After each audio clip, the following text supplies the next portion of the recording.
बीच एक और बड़ी खबर है, झारखंड की 14 सीटों का एग्जिट पोल है। इंडिया टुडे एक्सेस वाइज इंडिया की तरफ से आपको बता दें कि बीजेपी को झारखंड में 8 से 10 सीटें मिलती दिखाई दे रही। झारखंड में कांग्रेस को महज 2 से 3 सीटें, यह बड़ी खबर इस वक्त आ रही है। आपको बता दें कि सीपीआईएम यानी कि लेफ्ट को यहां पर झारखंड में 203 सीटें मिलती दिखाई दे रही हैं और झारखंड की 14 सीटों का यह एग्जिट पोल इस वक्त यह बड़ी खबर सामने आ रही है। झारखंड वो राज्य है जहां पर सोरेन परिवार का दबदबा, लेकिन वहां पर भारतीय जनता पार्टी इतनी बेहतर ये मार्जिन आगे बढ़ती हुई। वहां तो जो जंग है वो सोरेन वर्सेस सोरेन में भी देखने को मिला था, लेकिन जब हेमंत सोरेन की गिरफ्तारी हुई, वो जो एक कह लीजिए कि जो फिल्मी स्टाइल में जब हेमंत सोरेन जो है वो दिल्ली से झारखंड, झारखंड से दिल्ली जो है वो कर रहे थे, उस वक्त भी तमाम सियासी अटकलें लगाई जा रही थी कि इसका इंपैक्ट भी देखने को मिलेगा, क्योंकि वो सिंपैथी वोट जिसका जिक्र बार बार हो रहा था कि वो कहीं ना कहीं सोरेन परिवार को मिलेगा, लेकिन ऐसा कुछ होता हुआ दिखाई दे नहीं रहा है वहां पर। लेकिन हैरानी की बात यह है कि वहां पर सोरेन परिवार का तो खाता खुलता यह बड़ा मुश्किल दिख रहा है। बिल्कुल, अगर 8 से 10 सीटें बीजेपी लेकर जा रही है, लेफ्ट का वहां पर 102 या 2 से 3 सीटों पर जा रहा है, कांग्रेस 1-2 सीटों पर है, तो बची सीटें हैं ही नहीं अब। और यह वाकई में भारतीय जनता पार्टी पर बड़ा विश्वास के तौर पर इसको देखा जा सकता है। प्रियंका जी, एक छोटी टिप्पणी, यानी बिहार के बाद झारखंड पर भी भारतीय जनता पार्टी का कब्जा साफ तौर पर।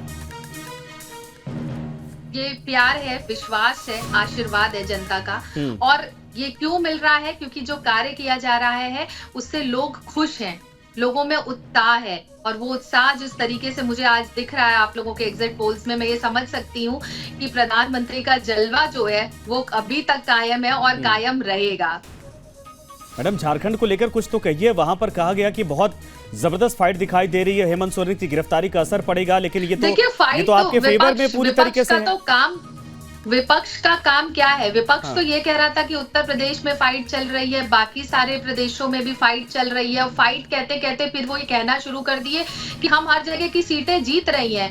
उन्होंने ये तक कहा, विपक्ष के प्रवक्ताओं ने बैठ करके, कि हम उत्तर प्रदेश में 80 से 80 सीट जीत रहे हैं और भारतीय जनता पार्टी की जमानत जब्त होने जा रही है। तो कहने को तो कोई कुछ भी कह सकता है, लेकिन जो लोग सिर्फ चुनाव के समय एक्टिव होते हैं, बाकी समय बड़ा मसला था। मैं इस सवाल का जवाब देता हूं कीर्ति जी से। कीर्ति जी, तो हेमंत सोरेन की गिरफ्तारी जिस दिन हुई थी, आप लोगों ने डंके के चोट पर चारों तरफ पूरा शोर मचाया कि लोकतंत्र का हरण किया जा रहा है, सिटिंग जो है सीएम उसको गिरफ्तार किया जा रहा है, ईडी और सीबीआई का गलत इस्तेमाल किया जा रहा। अगर ये नंबर हैं तो फिर आपके जितनी कमिटमेंट या जितने उस समय आरोप लगाए गए थे, जनता को उससे नहीं फर्क पड़ा सर? देखिए, जहां तक सवाल आप भी कर अगर और मगर में फंसा है, निश्चित रूप से हेमंत सोरेन की गिरफ्तारी का वहां के आदिवासियों का, वहां के मतदाताओं पे पूरा असर रहेगा। और जब 4 जून को बेहतर परिणाम आएंगे झारखंड में, मैं कह रहा हूं एग्जिट पोल अनुमान लगाया जा रहा है, आपने भी अनुमान लगाया है और इंडिया गठबंधन के नेताओं ने भी अनुमान लगाया है। और देखिए, 2-3 चीजें तो बात लगातार साफ है। आज मैं मुद्दों की बात नहीं करना चाहता, लेकिन 1-2 बात जरूर कहूंगा। अब तो चुनाव समाप्त हो गए हैं, 7 चरण के मतदान खत्म हो गए, अब अनुमान के आधार पर हम आप पहुंच सकते हैं। लेकिन 1-2 बातें तो बहुत सही है कि अगर एक तरफ जो सवाल हम खड़ा करते हैं कि सिटिंग मुख्यमंत्री अरेस्ट हुए या अरविंद केजरीवाल जी जेल गए, लेकिन बीजेपी देश में जिन जिन नेताओं पे आरोप लगाती है, जो नेता उनके खिलाफ लड़ते रहे, उनके खिलाफ ईडी सीबीआई अपना काम करती है। लेकिन जितने नेताओं ने भारतीय जनता पार्टी का दामन पकड़ लिया, प्रधानमंत्री मोदी जी का दामन पकड़ लिया, वो सब सुरक्षित। सर, ये तो आप शुरुआत से ही कह रहे हैं, ये तो आप शुरुआत से ही कह रहे हैं। विधानसभा चुनाव हुए 14 से कह रहे हैं आप, ये आप कई सालों से कह रहे हैं, लेकिन उसका असर दिखने को, उसका असर दिखा नहीं ना सर। हम तो यही कह रहे हैं, आपने मुद्दे उठाए। देखिए सर, देखिए क्या ये इसमें सच्चाई है कि नहीं सर? अजित पवार सर, ये तो जनता तय करेगी ना, ये तो जनता तय करेगी। चुनाव हुए इसलिए जनता ये समझे, जनता ये देखे कि आखिर मुद्दे कौन सही है। इसमें एक चीज और है, अगर आप अजीत पवार पर सवाल, कीर्ति जी, अजीत पवार पर सवाल उठाते हैं कि वो भ्रष्ट थे तो बीजेपी में गए, साफ सुथरे हो गए, तो जब आपके साथ थे आप लोगों ने क्यों एडमिट नहीं किया कि वो भ्रष्ट थे? बीजेपी क्यों एडमिट नहीं किया कि वो भ्रष्ट थे?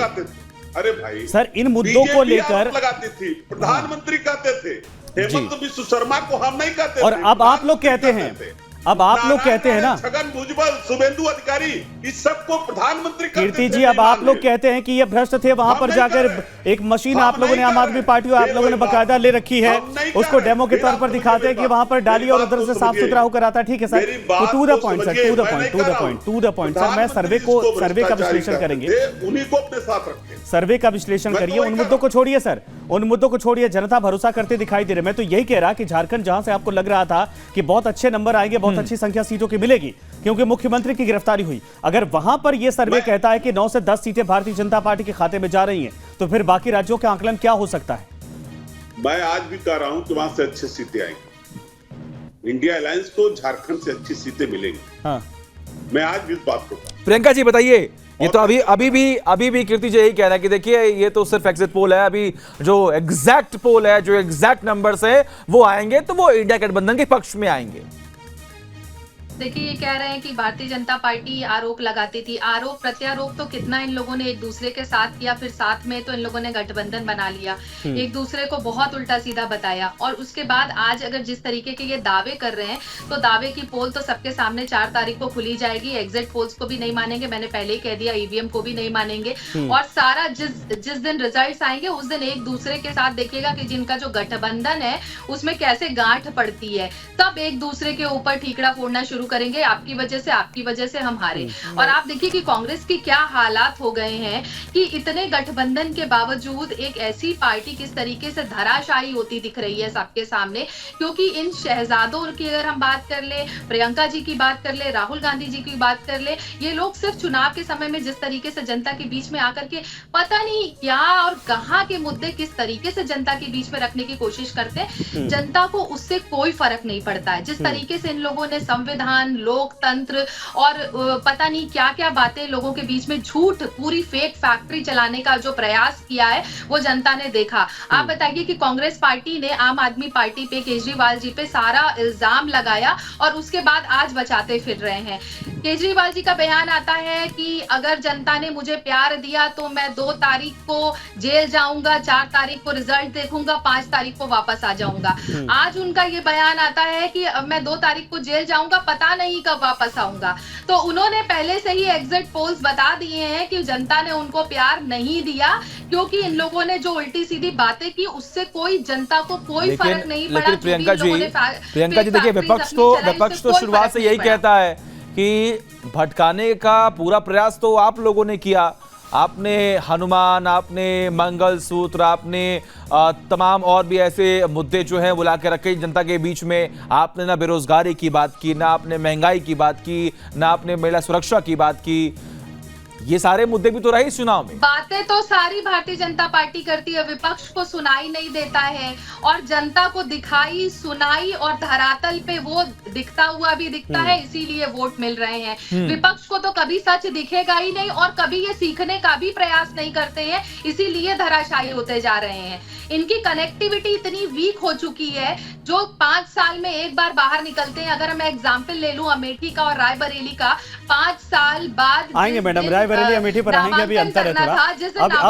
अब जरा ये बता दीजिए, अभी 5-7 राज्यों का हमने एक तरह से ये सर्वे दिखाया है। फिर भारत से एक और खबर इस वक्त आ रही है, कर्नाटक से भी सर्वे हम आपको बता देते हैं, बहरहाल आप मानेंगे नहीं, लेकिन कर्नाटक का सर्वे देखिए, एग्जिट पोल 28 सीटों का एग्जिट पोल, इंडिया टीवी का ये सर्वे है, इंडिया टीवी सीएनएक्स का कर्नाटक सर्वे इस वक्त आप स्क्रीन पर देखेंगे, जहां पर कर्नाटक में एनडीए को 18 से 22 सीटें मिल रही हैं। ये देखिए संजय, और भी ज्यादा दिलचस्प होता जा रहा है। जिस दक्षिण की राजनीति का हम जिक्र कर रहे थे, इंडिया गठबंधन 4 से 8 पर सिमटती हुई नजर आ रही है। नहीं, असल में ये कहानी क्या है, देखिए वहां पर सरकार बदली है, कर्नाटक में कांग्रेस की सत्ता आई, लेकिन उसके बावजूद 28 सीटों में से अगर 18 से 22 सीटें अगर सीएनएक्स कर्नाटक सर्वे के आधार पर, इंडिया टीवी के सर्वे के आधार पर अगर ये मिलता दिखाई दे रहा है, तो ये भारतीय जनता पार्टी का बहुत अच्छा एक तरह से प्रदर्शन हो सकता है। भुवन जी, मैं आपके पास आऊंगा। सर, ये आप बताइए, पहले केरला, उसके बाद तमिलनाडु का, कर्नाटक तो पूरी तरीके से क्लीन स्वीप कह सकते हैं। 28 में से 22 सीटों के आसपास भारतीय जनता पार्टी सर्वे के आधार पर, और ये तीसरा सर्वे है। भुवन जी देखिए, देश की सबसे पुरानी पार्टी, आज आपको पता होगा कांग्रेस एग्जिट पोल में भाग नहीं देगी। क्या उनके पास अनुभव की कमी है? क्या उनके पास प्रधानमंत्रियों की कमी है? उनकी सूची देखेंगे, शायद भाजपा से ज्यादा प्रधानमंत्री उन्होंने दिए होंगे। तो मैं आपको बहुत जिम्मेदारी के, हम किसी को प्रणाली पे शक नहीं करते। हम तो बिल्कुल हम आश्वस्त हैं। 4 तारीख को परिणाम जब आएगा, अंतिम परिणाम आएगा, 295 प्लस का आंकड़ा इंडिया बनाएगा, इंडिया की सरकार बनेगी।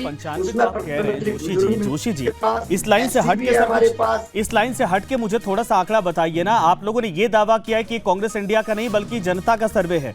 अगर कर्नाटक में कुछ महीने पहले सरकार बदलती है और वहां पर हालात ऐसे हैं कि 28 में से 22 सीटें बीजेपी लेकर जाती है, एनडीए गठबंधन लेकर जाती है, तो ये तो बहुत अच्छे संकेत नहीं है इंडिया गठबंधन या फिर कांग्रेस को लेकर भी।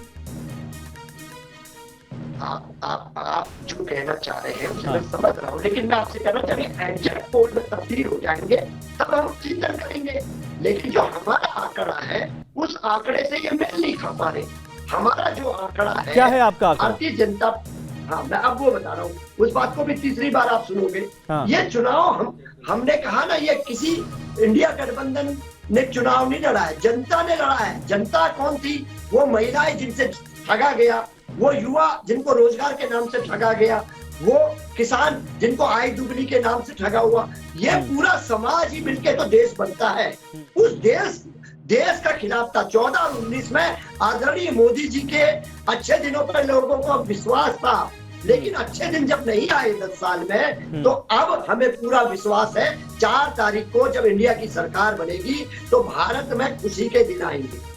अच्छा ठीक है, मैं आपके पास आता हूं, लेकिन जो ये सर्वे है इसमें बड़ी खबर है कि इंडिया टीवी सीएनएक्स का कर्नाटक सर्वे है। इसमें किसको कितनी सीटें जरा समझिए। एनडीए को 18 से 22 सीटें, इन सब के बीच में कर्नाटक के 28 सीटों का एग्जिट पोल इस वक्त ये बड़ी खबर है। इंडिया टुडे एक्सिस माई इंडिया का सर्वे है जिसमें ये कहा जा रहा है कि 18 से 22 सीटों के आसपास इस वक्त भारतीय जनता पार्टी या फिर गठबंधन को, एनडीए गठबंधन को 20 से 22 सीटें मिलती दिखाई दे रही है। इसके अलावा जेडीएस की अगर बात करें तो यहाँ पर कर्नाटक में इंडिया गठबंधन को 3 से 5 सीटें और जेडीएस के खाते में भी 3 सीटों के आसपास सचिन इस वक्त इंडिया टुडे एक्सिस माई सर्वे और की तरफ से। और देखिए ये जो आंकड़े अभी फिलहाल सामने आ रहे हैं इसमें गणित भी अगर आप देखें तो किस तरीके से लगातार इन तमाम गठजोड़ की जो राजनीति है वो यहाँ पर देखने को मिली। और कर्नाटक का सियासी समीकरण भी अगर हम देखें तो लगातार सुर्खियों में रहा, क्योंकि हासन सीट प्रज्वल रेवन्ना जो है वो यही से चुनाव लड़ रहे थे और वो भी काफी ज्यादा सुर्खियों में थे। लेकिन ये बहुत बड़ी बात है कि तमाम चर्चाओं के बाद अगर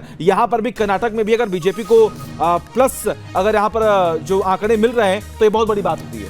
नहीं, उससे बड़ी बात यह है कि ठीक है प्रज्वल रेवन्ना वाला मसला अभी जो समझ में आता है वो चुनाव मिड चुनाव के बीच में, लेकिन यहाँ पर अभी इमीडिएट सरकार बदली बिल्कुल। और ये भी कहा जाता है कि वहां पर डीके शिव कुमार जैसे रणनीतिकार अगर इंडिया गठबंधन में कांग्रेस के पास हैं, उसके बावजूद अगर बीजेपी और एनडीए गठबंधन 22 से 22 सीटों के आसपास पहुंच रही है तो ये परिवर्तन के तौर पर स्थिति साफ तौर पर दिखाई देती है। ठीक है, इसका जवाब जरा लेते हैं। हमारे साथ कैलाश नहीं भुवन जोशी जी इस वक्त हैं। भुवन जी, हालांकि आप तो इस वक्त नॉर्थ की बातें कर रहे हैं, लेकिन दक्षिण भारत से जितनी भी अब तक खबर आई है बहुत अच्छे संकेत इंडिया गठबंधन को लेकर है नहीं। देखिए, हम लोग जो मानते हैं वो हम लोग मानने का काम करते हैं कि 10 साल का रिपोर्ट कार्ड है।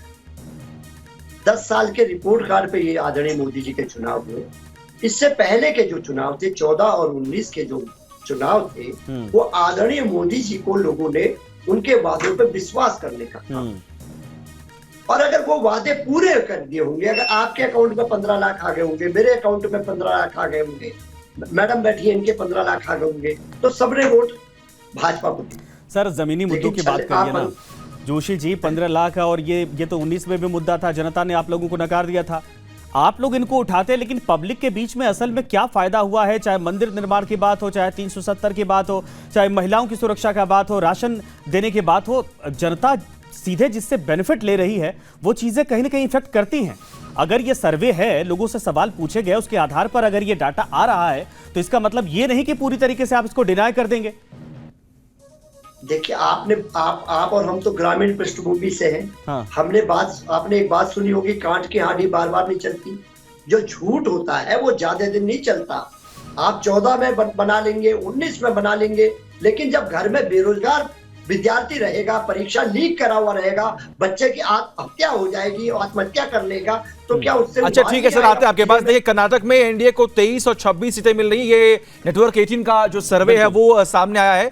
आखिर इसमें क्या आंकड़े ये आप समझिए, इंडिया के कर्नाटक में कितनी सीटें इसके बारे में आपको बताएंगे। 28 सीटों का ये जो एग्जिट पोल है वो सामने, जिसमें से न्यूज 18 का एक कर्नाटक सर्वे है, इसमें कितनी सीटें किसको मिल रही है इसके बारे में आपको समझा रहे हैं। कर्नाटक में एनडीए को 23 से 26 सीट, यहां पर भी बिल्कुल सचिन, एक्सिस में इंडिया से भी ज्यादा सीटें, 28 में से अगर 26 सीटों के आसपास आंकलन लगाइए तो फिर इंडिया गठबंधन बचता कहां है? क्लीन स्वीप पूरी तरीके से हो जाता है और ये दक्षिण भारत में भारतीय जनता पार्टी के लिए सबसे बड़ा नंबर के तौर पर देखा जा सकता है कर्नाटक से। संजय देखिए, ये शुरुआत से चर्चाएं थी कि जो उत्तर प्रदेश की बात कीजिए, बिहार की बात कीजिए, झारखंड की बात कीजिए, महाराष्ट्र की बात कीजिए, ये वो तमाम राज्य है जहां पर चर्चाएं एक वक्त में ये भी थी कि एनडीए को जो मुश्किलों का सामना करना पड़ सकता है। लेकिन अब साउथ में जिस तरीके से बीजेपी ने फोकस किया था, उसका इंपैक्ट, उसका असर जो है वो देखने को मिल रहा है। बिल्कुल सही आपने कहा, यही बार बार मैं भी कह रहा कि प्रधानमंत्री लगातार वहां पर शुरुआती दौर में आप देखिए, वहां पर जब इलेक्शन अनाउंस नहीं हुआ था तब से बीजेपी वहां पर लगातार मेहनत कर रही थी,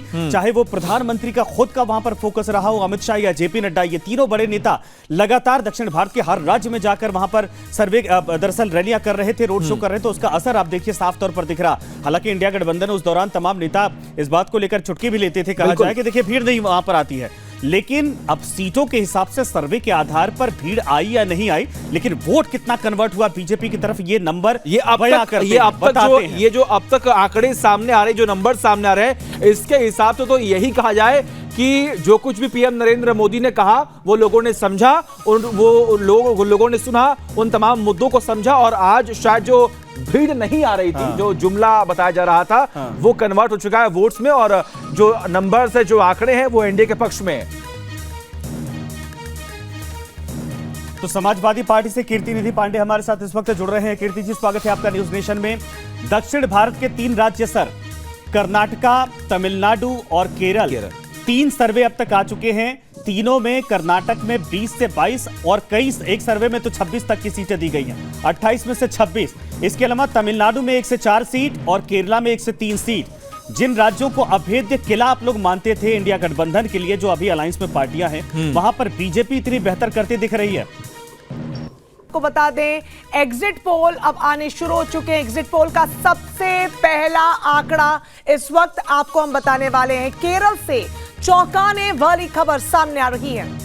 ये बड़ी खबर है, केरल में एनडीए को 1 से 3 सीटें मिलने का अनुमान। ये बड़ी खबर इस वक्त आ रही है। एग्जिट पोल का सबसे पहला आंकड़ा आना शुरू हो चुका है। एबीपी वोटर सर्वे के आधार पर अगर ये कहा जाए तो केरल, जिसको लेफ्ट का गढ़ माना जाता था, कांग्रेस पार्टी का दबदबा यहां पर माना जाता था, वहां पर भारतीय जनता पार्टी और एनडीए को लेकर यह कहा जा रहा है कि खाता ही नहीं खुलेगा, बल्कि 1 से 3 सीटों के आसपास इस बार एनडीए आ सकती है। एबीपी वोटर सर्वे का यह अनुमान है कि केरल में इस बार भारतीय जनता पार्टी और एनडीए 1 से 3 सीटों पर जीत हासिल कर सकती है। यानी जहां पर कांग्रेस जबरदस्त तरीके से इस बार फिर से उम्मीद बांधे हुए वहां पर है, वहां पर भारतीय जनता पार्टी और एनडीए पूरी तरीके से अब सेंधमारी करती दिखाई दे रही है। अगर एबीपी वोटर सर्वे की माने तो 1 से 3 सीटें केरला, जो लेफ्ट का और कांग्रेस का गढ़ माना जाता है, वहां पर दक्षिण भारत से भारतीय जनता पार्टी का यह वाकई में एबीपी वोटर सर्वे के आधार पर कहा जाए तो बड़ी सफलता के तौर पर 1 से 3 सीटों का आना या फिर 103 सीटें आ सकती हैं। ये केरल जैसे राज्य में बड़ी उपलब्धि के तौर पर देखा जाएगा। रंजना, बिल्कुल। आप सोनी जी, आप ही से जानना चाहेंगे, जिसकी हम बात कर रहे थे, मोदी की मेहनत कहें या मोदी का मैजिक कहें, दक्षिण में जो ताकत आप लोगों ने झोंकी, और खासतौर पर केरल जो कि कांग्रेस का गढ़ रहा है, ऐसे में वहां पर जो अनुमान सामने अब आने लगे हैं 1 से 3 सीटें, इसको कैसे देख रहे हैं? हमारा पक्का विश्वास है, न केवल 3 सीटें बल्कि पूरे केरल में हमारा वोट शेयर बढ़ने वाला है। न केवल केरल बल्कि तमिलनाडु में आप यही आप चमत्कार जनता के तरफ से आप तमिलनाडु में भी देखेंगे। तमिलनाडु में भी ताकत के साथ उभर रहे हैं। हमारा वोट शेयर तमिलनाडु में, केरल में बढ़ेगा। आंध्रा में आप देखेंगे कि वहां पे भी मिरेकल होने वाला है। ये केरला का जरा विश्लेषण बताइए सर। तमिलनाडु पे बारी बारी से आएंगे हर राज्य पे। केरला को लेकर यह कहा जा रहा था कि केरल में आपकी पार्टी वहां पर अगर बहुत कुछ होगा तो वोट परसेंट बढ़ सकता है, क्योंकि पिछले बार भी इंक्रीज हुआ था, लेकिन सीटें नंबर में नहीं बदल पाएंगी।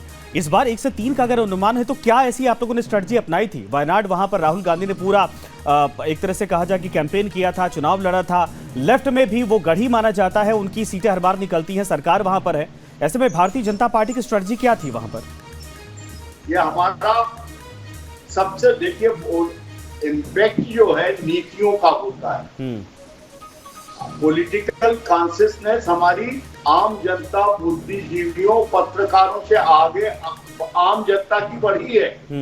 ये बात हमें सबको समझ लेना चाहिए कि हम केवल बुद्धि का ठेका हमारा नहीं है। आम जनता 75 साल से वोट डाल रही है और जो जिस तरह से आम सरोकारों पे जो निर्णय हुए हैं, रेल, सड़क, आपके बिजली की आपूर्ति, आपकी जो उनके सरोकार हैं, गैस की आपूर्ति, उनके बाकी के सारे जो जन सरोकार है, उन पर लोगों को स्पर्श किया है भारत सरकार ने। और ये कैरेक्टर जिसका अपना, मैंने बार बार कहा है कि कोई पर्सनल एजेंडा नहीं है, ठीक है, जो पूरी तरह से तिरोहित हो गया है समाज और राष्ट्र के लिए, इसलिए कोई मीट आउट नहीं कर पाएगा। ऐसा कैरेक्टर खड़ा करेंगे तो मीट आउट कर पाएंगे। ठीक है जोशी जी, आप तो उत्तर प्रदेश में कह रहे थे कि हम 70 सीटें जीतेंगे, जो कि यहाँ तो दबदबा भारतीय जनता पार्टी का सभी को पता ही और किसी से छिपा नहीं है। तो आपके सहयोगियों के गढ़ में अनुमान के तहत तो सेंधमारी होती हुई दिख रही है। देखिए, जैसा कि आपको पता है, ये एग्जिट पोल है और हम बहुत जिम्मेदारी से कहते हैं, जिस प्रकार हमने देखा है कि भारतीय जनता पार्टी की नीतियों के खिलाफ इस देश के लोगों ने चुनाव लड़ने का काम करा है। जब 4 तारीख को हम बैठेंगे तो हम आपको बहुत जिम्मेदारी से कहना चाहेंगे कि भारतीय जनता पार्टी का सूर्यास्त हो जाएगा। ये बात मैं आपको जिम्मेदारी से कहूंगा और मुझे जरूर इन्वाइट करिएगा। एग्जिट पोल्स हैं क्या? अगर आप कह रहे 4 तारीख को बैठेंगे, क्या इसको डिनाई कर रहे हैं आप? और केरल तो वो राज्य जहां कांग्रेस सबसे ज्यादा सीटें पिछली बार लेकर आई थी। अगर वहां पर मैं उसी विषय पे कह रहा हूं आपको, ये एग्जिट पोल है। जब एग्जिट पोल आएगा तो आप देखिएगा वहां पर खाता भी नहीं खुलेगा। इसीलिए अनुमान जो है सर वो 1 से 3 का लगाया जा रहा है, कोई एक आंकड़ा नहीं दिया जा रहा है, क्योंकि ये अनुमान है, सिर्फ ये एग्जैक्ट पोल नहीं। बहरहाल ये जो चुनाव है कांग्रेस के लिए वजूद का चुनाव भी, इसीलिए हम कह रहे हैं, और खासतौर पर इसलिए चूंकि केरल जैसे राज्य में अगर अनुमान ऐसा आता है तो इस बात पर मुहर लग जाती है कि ये वजूद का चुनाव है। नहीं, एक चीज और है इसमें रंजना, समझिए कि दक्षिण भारत पर भारतीय जनता पार्टी का फोकस, प्रधानमंत्री का जितना वहां पर कैंपेनिंग की गई, ये साफ तौर पर दिखाता है कि तमिलनाडु और केरल में अगर खाता खुलता है, 3 सीटें छोड़िए, अगर 1 सीट भी अगर वहां से आती है, तो ये बीजेपी के लिए आने वाले वक्त में दक्षिण की राजनीति में बहुत मजबूत पैठ के तौर पर शुरुआत कही जाएगी। और इसी का जिक्र भी मैं कर रही थी सोनी जी से, क्योंकि प्रधानमंत्री नरेंद्र मोदी, फिर चाहे वो नीतियों की बात हो, उनकी रैलियों की बात हो, रोड शो की बात हो, या फिर दक्षिण को उत्तर से हमेशा कनेक्ट करके रखने का एक उनका अपना तरीका हो, वो राम मंदिर में भी आपने जो देखा, अलग अलग स्तरों पर आपने देखा, और कहीं ना कहीं अगर वो सीटों में तब्दील होता है तो वो जो स्ट्रैटेजी है जिस पर काम किया गया वो बहुत ज्यादा सही होती हुई साबित होगी। अच्छा, एक सवाल लेते हैं कैलाश जी से, क्योंकि पहला ये आंकड़ा अब तक आया है एग्जिट पोल्स के, और वो बीजेपी के लिए बहुत अच्छे संकेत के तौर पर है कि दक्षिण भारत में केरल जैसे राज्य में खाता ही नहीं खुलना, बल्कि 1 से 3 सीटों के आसपास पहुंचने की स्थिति होती दिखाई दे रही है। कैलाश जी, कैसे लेते हैं इसको आप? अब ये आप लोग मानकर चल रहे हैं कि वाकई में 400 के पास पहुंच जाएंगे? मध्य प्रदेश की 29 सीटों का भी इस वक्त आंकड़ा जो है वो सामने आ गया। जरा आंकड़े रखिए हमारे सामने और फिर उस पर बात करेंगे। ये मध्य प्रदेश की 29 सीटों का एग्जिट पोल सामने आया, इंडिया टुडे एक्सिस माई इंडिया का। ये बड़ी खबर है, बीजेपी को एमपी में 28 से 29 सीटें, यानी क्लीन स्वीप यहां पर साफ तौर पर दिखाई दे रहा है। एमपी में कांग्रेस का खाता खुल सकता है। अगर खाता खुला तो 1 सीट वहां पर, जैसा छत्तीसगढ़ का हाल था सचिन, उसी तरीके से कहा गया कि नेचर मोस्टली दोनों राज्यों का एक होता है, और यहां पर भी 29 सीटें भारतीय जनता पार्टी के खाते में। 28 से 29 सीटें, यानी वही है, फॉर्मेलिटीज बचती है कांग्रेस पार्टी के लिए। यहां पर भी मुकाबला दोनों पार्टियों का आमने सामने था, और जहां जहां कांग्रेस पार्टी का सीधे भारतीय जनता पार्टी से मुकाबला है, कांग्रेस के खाते में वहां कुछ नहीं दिख रहा। भारतीय जनता पार्टी वहां पर क्लीन स्वीप पिछली बार की तरह इस बार भी करते हुए दिखाई दे रही है। यह बड़ी खबर इस वक्त आ रही है, इंडिया टुडे एक्सिस माई इंडिया का ये सर्वे इस वक्त बड़ी खबर मध्य प्रदेश को लेकर के 29 सीटें यहां पर हैं, जिनमें 28 से 29 सीटें भारतीय जनता पार्टी के खाते में जाती हुई दिखाई दे रही हैं। अब देखिए हमारे साथ प्रियंका जी भी जुड़ी हुई। प्रियंका जी, ये तो लग ही नहीं रहा कि कांटे की टक्कर जो है वो थी। अब तो जो एग्जिट पोल सामने आ रहे, जो आंकड़े सामने आ रहे, उसमें तो यही लग रहा कि ये एक तरफा मैच था। मुकाबला जो है वो आप ही जीत रही हैं, बीजेपी जीत रही है, लगता है कि प्रियंका जी को मिठाई लेकर आ जानी चाहिए थी बकायदा। ये जो नंबर है ये एक बहुत बड़े नंबर की तरफ इशारा करते हैं, राज्य दर राज्य जो बढ़ते जा रहे हैं इस वक्त। प्रियंका जी देखिए, झूठ का घड़ा कितने दिन फलेगा फूलेगा। सीधी तो बात यह है कि विपक्ष को ये लग रहा था कि मोदी जी की लहर नहीं है, लेकिन मैं बता दूं मोदी जी के नाम का तूफान चल रहा था, चल रहा है और चलता रहेगा। और परिवारवाद को जनता ने सीधे तौर पे नकार दिया है। इस देश के रईसजादे शहजादों की जोड़ी को जनता ने नकार दिया है। जनता ने चुना है विकसित भारत को, विकास को और भारतीय जनता पार्टी के किए गए कार्यों को। तो ये जिस तरीके से नतीजे आ रहे हैं, ये कोई शॉकिंग नतीजे नहीं है, क्योंकि हम सब इसके लिए तैयार थे। हम धरातल पे कार्य करते हैं, लोगों के बीच में जाते हैं, महिलाओं में एक खासा उत्साह देखने को मिल रहा है। जिस तरीके से लोगों की जीवन शैली में परिवर्तन आया है, जिन राज्यों में बीजेपी की सरकार है उसको देखते हुए और जो राज्य हैं वो इंस्पायर हो रहे हैं और वो चाहते हैं कि वहां पे भी मोदी जी आए और उनका जलवा चले और वहां के लोगों को भी विकास दिखे कि होता क्या है। अच्छा, तो दोनों राज्यों का कभी नहीं दिख रहा था। और मैं देख रही हूँ कि कांग्रेस के जो हालात मध्य प्रदेश और छत्तीसगढ़ को लेकर समझाइए, क्योंकि मध्य प्रदेश और छत्तीसगढ़ में जब विधानसभा चुनाव थे तब भी सबको लगा था कि भाई कांग्रेस पार्टी अच्छे फाइट कर रही है और ऐसा भी हो सकता है कि छत्तीसगढ़ में कांग्रेस रिपीट कर जाए, मध्य प्रदेश में भी सरकार में आ जाए। लेकिन जो नंबर थे वो बिल्कुल ऑपोजिट और उम्मीद से कहीं ज्यादा बेहतर। इस बार भी इन दोनों राज्यों में भारतीय जनता पार्टी कैसे काम कर रही है कि जो मिजाज भांपा जाता है बिल्कुल उसके अलग रिजल्ट दिखाई देता है? किसका असर है? विपक्ष तो निरंतर बहुत सारी दावेदारियां किया करता है। ये लोग बहुत सारे वादे लेकर के आए अपनी मैनिफेस्टो में भी, और इन्होंने एक गुट बनाया कि हम कुछ भी करेंगे, मोदी जी को हराएंगे। लेकिन आप ये देखिए कि जिन राज्यों में इनकी सरकार है वहां पे किस तरीके से ये योजनाओं का लाभ दे रहे हैं। आप दूसरी जगह जाकर के बड़े बड़े भाषण तो दे रहे हैं, मैनिफेस्टो में भी बातें कर ले रहे हैं, लेकिन विपक्ष को कभी ये चीज समझ में ही नहीं आती है कि हम अपने जो बनाए हुआ जो हमारा दायरा है हम उससे बाहर निकल करके झांकें और लोगों के बीच में जाएं कि सच में क्या लोग उनको पसंद कर रहे हैं। तो हवाई बातें कर लेने में क्या चला जाता है? मुझको तो ऐसा लग रहा है कि जीत का मंत्र दे रही है प्रियंका जी। निकाल लेने में क्या चला जाता है? प्रियंका जी, मुझको तो ऐसा लग रहा है कि आप जीत का मंत्र दे रही हैं विपक्ष को कि देखिए अगली बार जो है थोड़ा और मेहनत करना और ये कुछ ऐसे पॉइंटर्स हैं जिसको आप इस्तेमाल करेंगे तो आप जीत सकते हैं। कीर्ति जी, देखिए, मोदी जी को मुझे लगता है कि देख करके इन्हें सीखना चाहिए, लेकिन सीख नहीं पा रहे हैं क्योंकि ये लोग मेहनत करना नहीं जानते हैं। और जिस तरीके से मोदी जी इतने छोटे स्तर से ऊपर निकले, उन्होंने जिस तरीके से गरीबी देखी है, उन्होंने समझा है लोगों को, तो वो चाहते हैं कि सच में देश का विकास हो। उनके पास उनका परिवार है, तो ये देश, ये जनता उनका परिवार है, वो परिवार के लिए काम करते हैं। ठीक है मैडम, आ रहे हैं दोबारा आपके पास। जरा ये बोलिए, बीजेपी बार बार ये कहती है और कई बार तो गृह मंत्री, प्रधानमंत्री जी भी कह चुके हैं कि विपक्ष मेहनत नहीं करता। सर, आप भी यहाँ शांत बैठे हैं, नंबर क्या वाकई में हैरान कर रहे हैं आपको, या फिर ये उम्मीद लगाकर बैठे थे कि यही होने वाला है? नंबर कोई हैरान नहीं कर रहे हैं। हाँ। और एग्जिट पोल भी इसी तरीके के नंबर आएंगे, इस बात से हम लोग भी आश्वस्त है कि यही नंबर आने वाले हैं। हाँ। एग्जिट पोल यही नंबर, और जो बात हाँ इसी तरीके से नंबर एग्जिट पोल में बताए जाएंगे, तो हम लोगों को पता है। और जो बात प्रियंका जी कह रही है, मेहनत नहीं करते, लगातार दल मेहनत करते। क्या 2014 से पहले ये माना जाए कि भारतीय जनता पार्टी के लोग मेहनत नहीं करते? पार्टी भारतीय जनता पार्टी आज की तो है नहीं, या 2014 में तो बनी नहीं, उसके पहले ही पार्टी रही। अटल जी भी सरकार में रहे, उससे पहले भी पार्टी रही है। तो क्या ये माना जाए कि भारतीय जनता पार्टी के लोग मेहनत नहीं करते थे? राजनीति उतार चढ़ाव चलता है।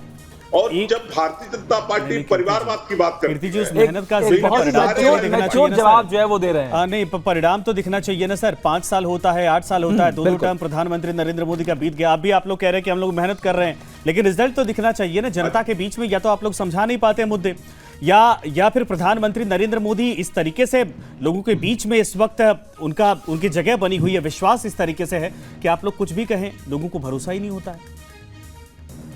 आखिर ये 15 साल 3 चुनाव में आप लोगों को डिनाई करने का मतलब क्या है? कभी विश्लेषण इस बात को हुआ है?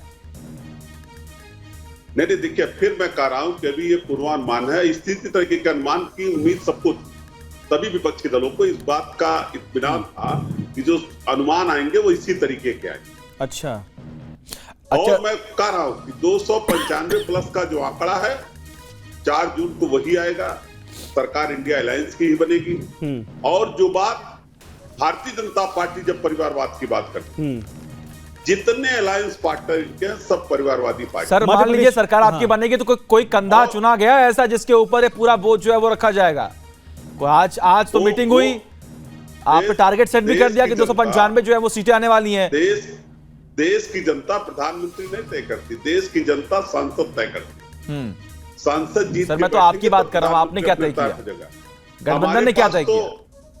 नहीं, गठबंधन जो तय करेगा वो भी आपको बताया जाएगा। मतलब समय है उसमें। तो सर आज मीटिंग में क्या चर्चा हुई, जरा ये तो बता दीजिए सर। जो नहीं बता तो रहे हैं जी, उसी प्रेस कॉन्फ्रेंस की ब्रीफिंग में बताया गया कि 295 प्लस सीटें इंडिया गठबंधन जीतेगी और सरकार बना दी। नेता कौन होगा?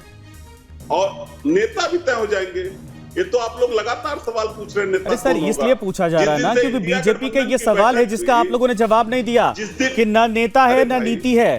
तो नीति अगर आप लोग कह रहे कि हमने ये किया तो नेता बता दीजिए, वरना फिर हार के लिए किसका कंधा होगा, किसका सिर होगा, किसकी जिम्मेदारी होगी, ये भी बता दीजिए। मैं बता रहा हूँ 2004 में अटल बिहारी वाजपेयी जी के खिलाफ भी कोई नेता नहीं, कोई था नेता विपक्ष में, तब भी 10 साल यूपीए की सरकार चली। नेता भी तय हो जाएंगे, नीति भी हमारे पास है, हमारा कमिटमेंट भी जनता के पास है, सरकार बनाएंगे तो सब आपको दिखेगा। 2004 के आधार पर अभी इंडिया गठबंधन कांग्रेस पार्टी और सभी लोग लग रहा है कि उम्मीद लगाकर बैठे हैं। समय बदल गया है सर, तब से राजनीति का नजरिया समय दोनों बदल चुका है। इतने बुरे कभी कांग्रेस के दौर नहीं थे अगर 4 से आप तुलना करेंगे। फिर भी मुझे लगता है कि इंडिया गठबंधन अगर ये उम्मीद लगाकर बैठा है तो फिर 4 तारीख का इंतजार आप लोग करिए। प्रियंका जी अब जरा इस पर टिप्पणी आप दीजिए। जितने हिंदी भाषी राज्यों का ये डाटा खुलता जा रहा है वहां पर भी आप लोग बहुत शानदार करते दिखाई दे रहे हैं। ये मेहनत है या फिर विपक्ष का, जैसे आप लोग कहते हैं वो मेहनत नहीं करते उसका परिणाम दिख रहा है, या फिर ऐसा क्या है भाई आप लोगों के पास घुट्टी जो जनता आंख बंद करके पूरी तरीके से भरोसा करती जा रही, क्लीन स्वीप राज्य दर राज्य करते जा रहे हैं आप लोग? देखिए भारतीय जनता पार्टी के पास नेता भी है, नीति भी है और नियत भी है। और नियत होना बहुत आवश्यक है कि आप किस नियत से कार्य करने की क्षमता रखते हैं, और उसी नियत को जनता ने अपना प्यार और आशीर्वाद दिया है। वही है हमारा मूल मंत्र। भारतीय जनता पार्टी का मूल मंत्र है जनता का प्यार और आशीर्वाद और स्नेह और उनके लिए कार्य। तो ये मंत्र पाने के लिए बहुत एफर्ट्स चाहिए होते हैं और निरंतर जनता के बीच में जा करके उनकी परेशानी का सल्यूशन देना बहुत जरूरी है। और अब वैसे काम नहीं करेगा कि आप कुछ भी बोलते रहिए, आप कहते रहिए संविधान खतरे में है, लोकतंत्र खतरे में है, उल्टी सीधी बातें जनता के बीच में। चलिए ठीक है प्रियंका जी, आप लगातार बने रहिए हमारे साथ। इसी बीच तेलंगाना से खबर इस वक्त आ रही है। तेलंगाना के सर्वे को लेकर तेलंगाना के 17 सीटों का एग्जिट पोल इस वक्त सामने। एबीपी वोटर का सर्वे, आपको बता दें कि इस वक्त बड़ी खबर है। एबीपी वोटर का सर्वे तेलंगाना को लेकर जो है यहां पर यह कहता है कि तेलंगाना में एनडीए 7 से 9 सीटों पर, यानी यहां से भी अच्छी खबर भारतीय जनता पार्टी अलायंस के लिए इस वक्त सचिन आती दिखाई दे रही। 7 से 9 सीटें इंडिया गठबंधन को मिल सकती हैं। तेलंगाना में नहीं खुल रहा है बीआरएस का खाता। हालांकि ये पहले से अनुमान इस बात को लेकर था कि यहां पर कांग्रेस और बीजेपी दोनों बेहतर कर सकती है, लेकिन बीजेपी का जो मार्जिन है वो ज्यादा बेहतर होता दिखाई दे रहा है। 7 से 9 सीटों के आसपास ये बड़ी खबर तेलंगाना। 4 राज्य इस वक्त हो गए, चारों राज्यों में भारतीय जनता पार्टी या तो कहीं पर खाता खोल रही है 2-4 सीटों के आसपास, वरना कर्नाटक क्लीन स्वीप करती दिख रही और तेलंगाना से भी बहुत बेहतर देखिए यहाँ पर बीजेपी, कांग्रेस, बीआरएस और एआईएमआईएम जो है वो चुनावी मैदान में है, मुकाबले में है। लेकिन जो अब तक के आंकड़े, जो अब तक के एग्जिट पोल सामने आ चुके हैं वो यही बता रहे हैं कि यहाँ पर भी जो है वो सरकार जो है या फिर कह लीजिए आंकड़े जो है, जो बहुमत जो है वो कहीं ना कहीं एनडीए को मिलता हुआ दिखाई दे रहा है। बिल्कुल, अगर यहां पर कहा जाए कि 7 से 9 सीटें, हालांकि एक सीट एआईएमआईएम को, बाकी कांग्रेस को यहां पर नो डाउट पहले से फायदा है, कांग्रेस को भी यहां पर फायदा है, लेकिन बीआरएस को बड़ा डेंट है। बीआरएस सत्ता से बाहर होती है, उसके बाद अब लोकसभा सीटों पर भी अगर ये कहा जाए कि इंडिया गठबंधन 7 से 9 और इसके अलावा खुद एनडीए अगर इस नंबर पर पहुंचती है तो ये वहां से भारतीय जनता पार्टी एनडीए गठबंधन के लिए एक विनिंग पॉइंट है, अच्छी स्थिति में पहुंचने के हालात बनते दिखाई दे रहे हैं और भारतीय जनता पार्टी का वोट परसेंट भी यहां पर बढ़ता हुआ दिखाई देगा अगर ये 7 से 9 सीटें यहां पर आती हैं। ये बड़ी खबर है। एबीपी वोटर तेलंगाना का सर्वे इस वक्त आ रहा है जहां पर तेलंगाना में एनडीए 7 से 9 सीटें, इंडिया गठबंधन 7 से 9 सीटें, यानी 7 से 9 के बीच में दोनों हैं और बीआरएस यहां पर जीरो होती दिखाई दे रही है। एक सीट एआईएम, मतलब यहां पर आप कह लीजिए कांटे की टक्कर जो है वो एक तरीके से यहां पर आधी सीटें आप कह लीजिए, आप डिस्ट्रीब्यूट कर दीजिए। और कीर्ति जी आप बने हुए हैं हमारे साथ। कीर्ति जी जरा बताइए, ये जो तेलंगाना की सर्वे आए, तेलंगाना के जो आंकड़े सामने हैं उसके हिसाब से भी अगर देखें तो कांटे की टक्कर यहां पर देखने को मिले, लेकिन एनडीए को सीट मिलती हुई दिखाई दे रही है। देखिए, एनडीए को भी सीट मिलती दिखाई दे रही है और इंडिया गठबंधन को भी सीटें मिल रही तेलंगाना, और दोनों में बराबर की टक्कर है। और जब टक्कर बराबर की हो, वोट ऑफ परसेंटेज भी बहुत मायने रखता है कि किसके पक्ष में वोट ऑफ परसेंटेज ज्यादा, और जिसके पक्ष में वोट ऑफ परसेंटेज ज्यादा होगा उसकी सीटें बढ़ भी सकती है। और निश्चित रूप से तेलंगाना में भी इंडिया गठबंधन बेहतर करेगा। जो 7 से 9 सीटें आप दिखा रहे, इससे भी बेहतर करने की उम्मीद है तेलंगाना। कोई सिंगल अगर मिल जाए तो अच्छा ठीक है कीर्ति जी, लेकिन सबसे बड़ी बात यहाँ पर यही अब तक समझ में आई है जी, जो हमें भी और जो आप भी इस पर सहमत होंगे कि लगभग 4 राज्यों के एग्जिट पोल जो है वो दक्षिण भारत के 4 राज्यों के आ गए हैं और कई दरअसल सर्वे इस वक्त एक नहीं बल्कि कई सर्वे सामने आ गए हैं और सभी सर्वेज में हम यही देख रहे हैं कि एनडीए को बढ़त मिल रही है। तो ये कहीं ना कहीं जो मुद्दे आपने उठाए अलग अलग राज्यों में, मैं सिर्फ सपा की बात नहीं कर रहा हूं, मैं पूरे गठबंधन की बात कर रहा हूं, इंडिया गठबंधन की, जो अलग अलग राज्यों में जाकर, चाहे वो मल्लिकार्जुन खड़गे हो, चाहे वो राहुल गांधी हो, चाहे वो अखिलेश यादव हो, चाहे वो तेजस्वी यादव हो, चाहे वो और भी तमाम बड़े नेता आप ले लीजिए, जो अलग अलग राज्यों पे गए, क्या उसका असर देखने को मिला? बीच सचिन एक और बड़ी खबर है, साउथ के एक और राज्य डिकोड होता दिखाई दे रहा है। आंध्र प्रदेश की 25 सीटों का एग्जिट पोल, ये बड़ी खबर है बीबीसी वोटर सर्वे की तरफ से। ये बड़ी खबर है कि यहां पर आपको बता दें कि भारतीय जनता पार्टी या फिर एनडीए गठबंधन को क्या कुछ हासिल होता दिखाई दे रहा है। 21 से 25 सीटें, ये बड़ी खबर इस वक्त आ रही है। 25 में से 21 सीटें, यहां पर भी आप देखिए किस तरीके से क्लीन स्वीप जो है वो करती हुई दिख रही है, या फिर कह लीजिए बहुमत का जो आंकड़ा है वो इन्हीं के पास। आंध्र प्रदेश में वाईएसआरसीपी को 0 से 4 सीटें, आंध्र प्रदेश के 25 सीटों का ये एग्जिट पोल जो है हम आपको बता रहे हैं, जिसमें जनसेना है, बीजेपी है, टीडीपी है, कांग्रेस है और वाईएसआरसीपी यहां पर चुनावी मैदान में है। आपको बताते हैं तमिलनाडु का जो आंकड़ा है वो क्या कहता है। रंजना, एनडीए का यहां पर खाता खुल सकता है, जैसे कि जिक्र हम कर रहे थे। देखिए, तमिलनाडु में एनडीए को 203 सीटें मिल सकती हैं। 2 से 3 सीटें की एक बड़ा आंकड़ा है। तमिलनाडु में इंडिया को 34 से 35 सीटें इंडिया गठबंधन को यहां पर मिल सकती है, लेकिन एनडीए के लिए ये भी एक बहुत अच्छी खबर होगी कि खाता खुल सकता है। और जिस दक्षिण में ताकत झोंकने का, मेहनत करने का जिक्र बार बार हो रहा था, और उसी को लेकर यहां पर अब अनुमान सामने आ रहा है। जोशी जी, एक और अनुमान तमिलनाडु से, इसे भी बहरहाल आप नकार देंगे, लेकिन तमिलनाडु में भी खाता खुल रहा है। हालांकि अच्छी बात यह है कि आपके गठबंधन को सीटें जो है वो मिल रही हैं ज्यादा, लेकिन 2 से 3 सीटें भी यहां से तमिलनाडु में ले जाना वाकई में एनडीए के लिए एक अच्छी खबर होगी। देखिए, ये आप भी मान रही है पूर्वानुमान है, देश भी समझ रहा है पूर्वानुमान है। जिस प्रकार मैंने कहा इस देश का युवा छला गया, जिस प्रकार इस देश की महिलाओं को छलने का काम करा और जिस प्रकार किसानों को छलने का काम करा, मैं उस जिम्मेदारी के आधार पे आपसे कह सकता हूं कि ये सब आंकड़े ध्वस्त हो जाएंगे और इंडिया की सरकार 295 प्लस रहेगी। इसलिए मैं जिम्मेदारी से कह रहा हूँ, जिम्मेदार व्यक्ति है और आप जिम्मेदार पत्रकार है, जिम्मेदार चैनल है आपका। आप मुझे बुलाइएगा उस दिन 295 प्लस स्कोर होता है नहीं होता, ये बात मैं इसलिए कह रहा हूं। सीटें कहां बढ़ रही हैं, जरा ये काउंट करवा दीजिए सर आप। सीटें कहां का इंडिया गठबंधन की बढ़ रही हैं? यूपी में कितनी है, बिहार में कितनी है, राजस्थान में कितनी है, मध्य प्रदेश में कितनी है, दक्षिण भारत में कितनी सीटें आप लोग लेकर आ रहे हैं? अगर 295 का आंकड़ा जनता का सर्वे जैसा दावा है। देखिए, अगर ये चुनाव कोई पॉलिटिकल पार्टी अकेले लड़ती तब आंकड़ा देना संभव होता, ये चुनाव हमारे नेता ने सबसे पहले कहा, अखिलेश यादव जी ने, ये चुनाव जो है भारत की जनता ने लड़ा है भाजपा ने। वो युवा, वो महिलाएं, वो किसान आपको जवाब देंगे जब 4 तारीख को परिणाम आएंगे। मैं तो आपके चैनल से लगातार जुड़ा रहता हूँ, मेरा सौभाग्य रहता है, और आप बहुत वरिष्ठ पत्रकार, आपका गंभीर चैनल है। मैं तो जिम्मेदारी ले रहा हूँ, जब ये आंकड़ा 295 प्लस आपको मिलेगा, मैं ये जिम्मेदारी से आपके चैनल में कह रहा हूँ। चलिए ठीक है, ये आंकड़ा जो आप कह रहे हैं कुछ देर में बिल्कुल साफ हो जाएगी, या 4 तारीख का जैसा दावा कर रहे हैं उस दिन भी आपसे ये सवाल पूछेंगे। लेकिन ये जरूर है कि इस वक्त एक एक करके आपको बता दें कि राज्यों के सर्वे आने शुरू हो गए हैं। ऐसे में भारतीय जनता पार्टी और जो एनडीए का गठबंधन है, जहां पर अलायंस करके लड़ा गया दक्षिण भारत की अगर सबसे पहले बात करें तो केरला और तमिलनाडु, ये 2 ऐसे राज्य हैं जहां पर कभी लेफ्ट का तो कभी भी एआईएडीएमके और डीएमके की सत्ता पिछले कई दशकों से यहां पर रही है, जहां पर कांग्रेस रही है। लेकिन वहां पर जो लोकल पार्टियां वो वाकई में डोमिनेट करती रही है, लीड करती रही। लेकिन इस बार ये बड़ी खबर आ रही है कि एनडीए यहां से खाता खोल सकता है, और केरल ही नहीं बल्कि तमिलनाडु से भी खबर है कि 1 से 3 सीटें यहां पर हो सकता है कि एनडीए के खाते में जाए। 39 सीट्स तमिलनाडु में, जिनमें से 30 से 35 के आसपास, 32 से 35 के आसपास कहा जा रहा है कि जो इंडिया अलायंस है उसके पक्ष में जा सकता है। लेकिन एनडीए के खाते में 2 से 3 सीटों का सर्वे अब तक सामने आ रहा है कि यहां पर खाता खुलेगा। इसके अलावा हो सकता है कि वोट परसेंट बढ़ जाए, मार्जिन इस बार कुछ ज्यादा बेहतर दिखाई दे पिछली बार की तुलना में। केरल की भी स्थिति यही है, लेकिन केरल का गढ़ ढहना, एक तरह से कमजोर होना कांग्रेस और लेफ्ट के लिए, यह भारतीय जनता पार्टी के लिए बेहतर संकेत है, बेहतर संदेश भी है। और दक्षिण भारत की राजनीति के हिसाब से कर्नाटक के बाद ये 2 ऐसे स्टेट हैं जहां पर बीजेपी अब कहा जाए कि खाता खोलते हुए दिखाई दे रही है सर्वे के आधार पर। बिल्कुल, दक्षिण के हिसाब से अब संजय जो सबसे बड़ी चुनौती जो राज्य होते थे वहां पर पूर्वानुमान जो है वो अच्छे संकेत दे रहे हैं।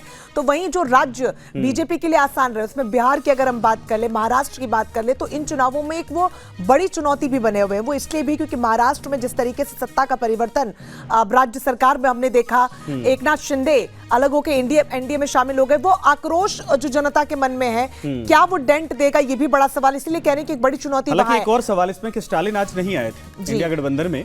जब मीटिंग हो रही थी तो उन्होंने जो भी अपना हवाला दिया होगा जिस बात को लेकर कि वो नहीं पहुंच पा रहे, लेकिन तमिलनाडु में इस बात को लेकर चर्चा है कि आने वाले वक्त में कुछ चीजें बदल सकती हैं या फिर साथ में रहेंगे। हाँ, ये जरूर है कि वहां पर स्टालिन की पार्टी, ये कहा जा रहा है कि बहुत मजबूती से चुनाव लड़ी है। लेकिन बीजेपी जिस तरीके से अब धीरे धीरे सर्वे करके घुसती जा रही है, वहां के जो प्रदेश अध्यक्ष हैं उन्होंने इस बात को लेकर कुछ दिन पहले कहा भी था कि अभी तो नहीं, लेकिन अगले 5 या 8 साल 10 साल में भारतीय जनता पार्टी तमिलनाडु में एक बहुत बड़ी पार्टी के तौर पर, बहुत बड़े डिफेंडर के तौर पर वहां सरकारों को चुनौती देगी, और उसका परिणाम इस सर्वे में दिख रहा है। बिल्कुल, पूर्वानुमान से ये तस्वीर जो है दुधली सी वो साफ होती हुई थोड़ी बहुत नजर आ रही है। और जो जिस तरीके से मेहनत भी एनडीए की तरफ से की गई, और जो रैलियों का भी जिक्र किया, जो आंकड़े भी हमने बताए, खुद प्रधानमंत्री ने लगभग 206 जनसभाएं की हैं। गर्मियों में लगातार वो करते रहे, अमित शाह हो, जेपी नड्डा हो, राजनाथ सिंह हो, सीएम योगी आदित्यनाथ हो, तमाम दिग्गज बड़े चेहरे, उन्होंने ये जानते हुए कि वहां पर जो उनकी जमीन है वो इतनी मजबूत नहीं है, लेकिन उसको सींचने की पूरी कोशिश की गई है, और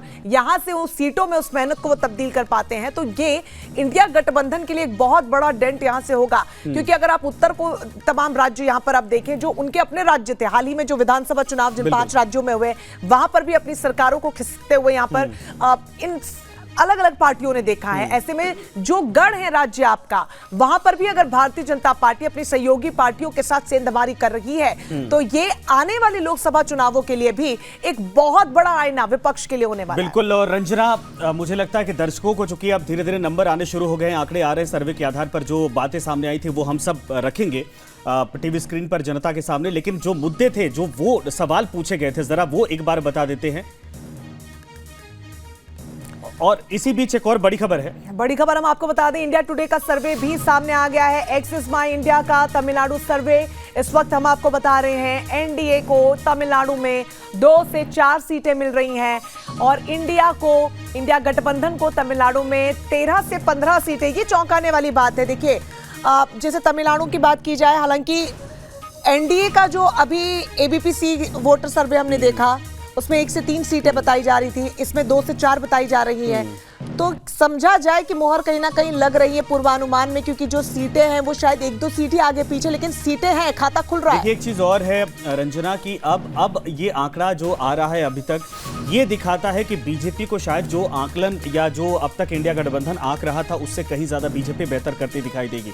क्योंकि जिन राज्यों में बीजेपी यहाँ के नेताओं को इतनी अच्छी उम्मीद नहीं थी, लग रहा था कि तमिलनाडु से 1 सीट अन्ना मलाई वाली निकल सकती है, बाकी हो सकता है कि फाइट की कंडीशन में अगर यहां पर एक्सिस वाई इंडिया की तरफ से 2-4 सीटें दी जा रही हैं तो ये आप अंदाजा लगाइए जहां पर बीजेपी का वोट बैंक नहीं था वहां से इतनी सीटें निकल रही, तो जिस क्षेत्र में वोट बैंक मजबूत है, बीजेपी का गढ़ कहा जाता है, वहां पर भारतीय जनता पार्टी इस बार वाकई में बेहतर करती है। बिल्कुल, और उसी का जिक्र भी संजय मैं भी कर रही थी, जो उत्तर के राज्य हैं, फिर चाहे वो उत्तर प्रदेश हो, राजस्थान हो, हिंदी भाषी गुजरात हो, हाँ, उन क्षेत्रों में आप समझिए कि कितना बड़ा डेंट यहाँ पर इंडिया गठबंधन के लिए होने वाला है अगर उन्हीं के गढ़ में सेंधमारी यहाँ पर की जा रही है, क्योंकि जो पूर्वानुमान सामने आ रही है, और एक नहीं, ये दूसरा हमने इंडिया टुडे एक्सेस माई पोल का बता दिया, जहां पर 2 से 4 सीटें एनडीए को मिल रही हैं, इंडिया गठबंधन को 13 से 15 सीटें मिल रही हैं, तो वहीं डीएमके को 20 से 22 सीटें मिल रही हैं। हालांकि बहुमत में जरूर है विपक्ष यहाँ पर, लेकिन एनडीए का वहां पर घुसना और सीटों को वहां पर तब्दील कर पाना, वो जो भीड़ वहां पर जुट रही थी तमाम दिग्गजों की रैली और सभा में, उसको वोट बैंक में, क्योंकि बार बार जिक्र इसी का ही किया जाता रहा है, खासतौर पर 2024 के चुनावों की बात करें, क्योंकि कहीं से कोई बॉलीवुड स्टार मैदान में था, तो कोई राजघराने का उम्मीदवार मैदान में था, तो कोई पहले से राजनीति का सूरमा था, और हर कोई एक दूसरे पर आरोप लगा रहा था कि भीड़ तो जुट रही है, लेकिन वोट बैंक में। अच्छा, ये वही राज्य है, स्टालिन के बेटे की तरफ से बार बार सनातन पर हमला किया गया था, आपने देखा होगा। ये तमाम चीजें जो थी, हो सकता है कि इस बार बीजेपी का वोट बैंक, एनडीए गठबंधन का वोट बैंक वहां पर बढ़ाने में ये बड़ी भूमिका रहे, क्योंकि वो राष्ट्रीय मुद्दे बने थे। भुवन जी, अब ये जरा बताइए कि सर, पहले केरला में 1 से 3 सीटें एनडीए को, उसके बाद अभी खबर है 2-2 सर्वे इस वक्त आ गए हैं, एक्सिस वाई इंडिया और सी वोटर सर्वे दोनों की तरफ से कहा जा रहा है कि 1 से 4 के बीच में तमिलनाडु में भी एनडीए इस वक्त जगह बनाता दिख रहा है। अब ये बताइए, ये तो उन राज्यों में जहां पर आप लोग आश्वस्त थे कि यहां से तो हम लोग बेहतर कर रहे हैं, वहां पर बीजेपी पूरी तरीके से एंटर कर गई है, अब भी उम्मीद है? डेमोक्रेसी है, हाँ, उसमें एग्जिट पोल करने का अधिकार दिया गया, लेकिन जो जनता जनार्दन होते हैं उसका जो आशीर्वाद का परिणाम होता है वही एग्जिट पोल होता है, और एग्जिट पोल 4 तारीख को जब आएगा, हम आप सब जिम्मेदार लोग हैं, हम देखेंगे कि ये सब आंकड़े ध्वस्त होंगे और इंडिया गठबंधन की सरकार 295 प्लस के साथ बनने जा रही है। ये बात बहुत जिम्मेदार है। मतलब दूसरे एग्जिट पोल को भी आप नकार रहे हैं?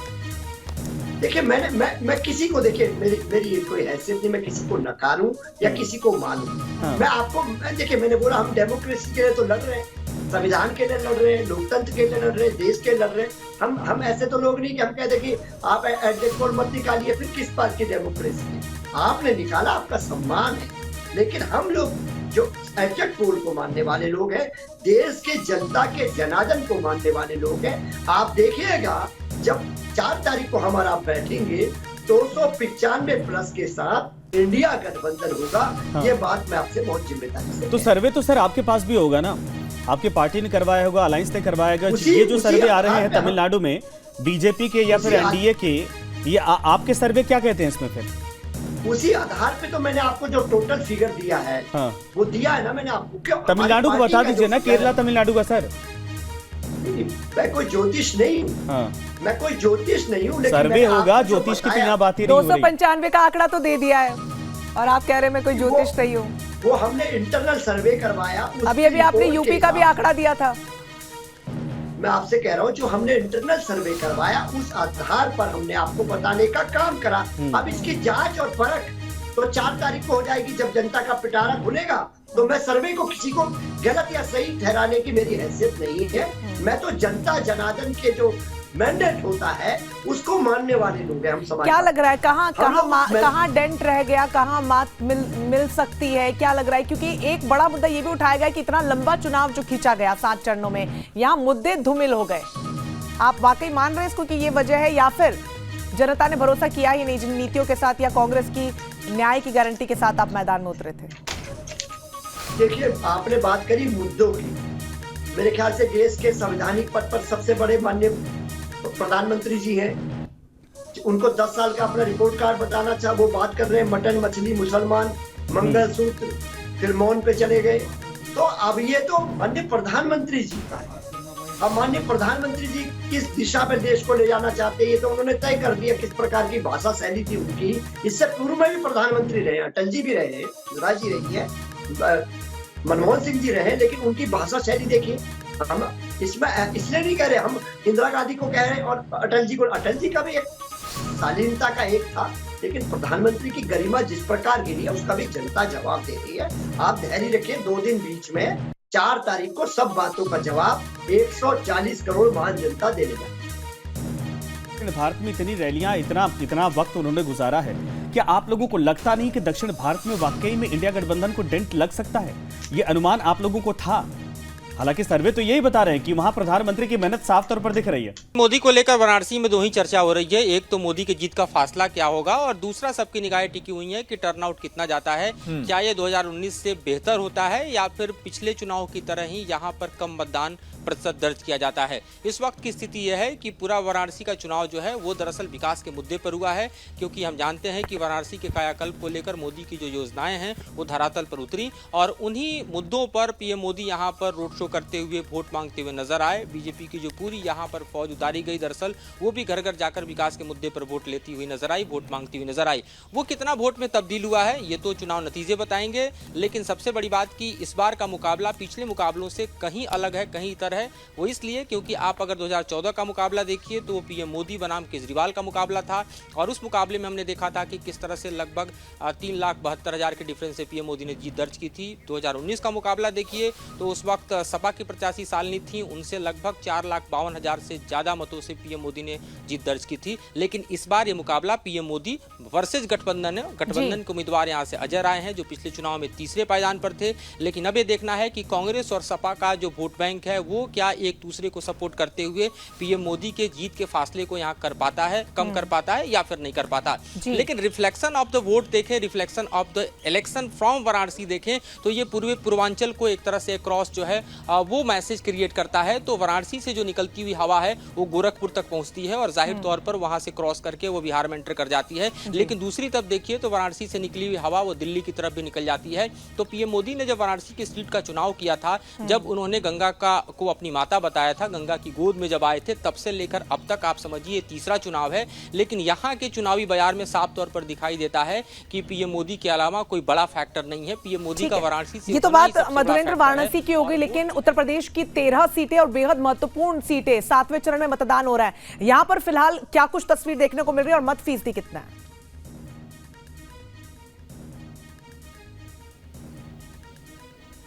देखिए अभी तक का जो मत प्रतिशत है वो 3 बजे तक के आंकड़े आए हैं। एक बार फिर से हम देखने की कोशिश करते हैं कि क्या उसमें कुछ तब्दीलियां नजर आई रही हैं कि नहीं, क्योंकि उत्तर प्रदेश की अगर बात करें तो तकरीबन आप 3 बजे तक का जो वोटिंग परसेंटेज था वो लगभग 46 से 48% था। लेकिन अभी जो इस वक्त स्थिति दिखाई दे रही है तो आप समझिए कि लगभग 10% का उछाल जो है वो दर्ज किया गया है, लगभग 58% तक का मतदान दिखाई दे रहा है। लेकिन सबसे बड़ी बात उत्तर प्रदेश को लेकर है कि उत्तर प्रदेश में जो मत प्रतिशत है वो क्या पिछले 6 फेज से अलग हो पाता है, उठ पाता है, क्योंकि जो भीषण गर्मी का प्रकोप है, जिस तरह से लू और खासतौर पे हीटवेव की स्थिति है, उसमें दिन में देखा गया कि लोगों ने कम निकलना यहाँ पर जायज समझा और लोग ज़्यादातर घरों में रहे। इस वक्त भी मैं दिखाऊं कि शाम में अमूमन होता है कि वोटिंग परसेंटेज बढ़ने की स्थिति होती है, लोग आते हैं। लेकिन आप देखिए कि ये बीएचयू का इस वक्त परिसर है, यहाँ पर जो बूथ है वो तकरीबन आपको खाली दिखाई दे रहा है। तो ये जो मूवमेंट होता है इस बूथ पर खासतौर पर शाम में गर्मी के दिनों में वो भी नहीं दिखाई दे रहा है। शहरी क्षेत्रों में काफी उसकी कमी दिखाई दे रही है, और थोड़ी सी चिंताजनक जरूर है क्योंकि आखिरी चरण का मतदान है।